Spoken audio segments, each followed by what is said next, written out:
përmbaju rrugës së mesme të matur dhe mundohet të bësh veprat e qelluara. Kjo është veçori e Islamit e cila përputhet me natyrën e njeriut.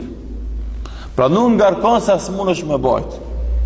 Për dallim prej feve tjera që kanë sjellë ngarkesa mbi njeriu që njeriu s'mundet me i bajt.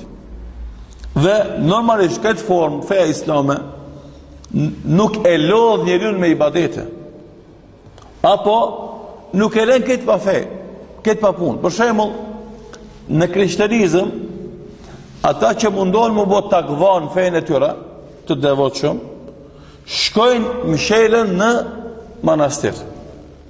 Largohen prej popullit, prej familjes, prej angazhimit për të mirën e popullit, kur gjozbojnë. Me pretekst se ata janë veçu për ibadet. Ky angazhimi teprum shpërthen pastaj me abuzimet e lloj-llojshme që ndodhin te ta.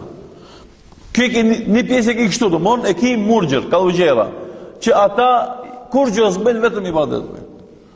Në anën tjetër e ki të njëjtë ata, njëdhës që kur gjës bëjnë për fesë, veç shkojnë njerën vjetë në kish rëfehen, shkojnë të prifti, i kalzojnë këmbo këtë gjuna e prifti të i fashën. Në ja e ki shumë, ja e ki heqë. Asë njëna tamam. Në islam ka midis. As shumë, as pak. Po bënë e qatë që është mesatare, mjaftosht. Andaj kjo është, regullat e fe islame janë regula ose vepa që nuk e lodhi njeriu, nuk e ngargojnë sa s'mundet me bëjt njeriu, edhe ai kështu dal gadal ec drejt Allahu subhanahu wa ta'ala.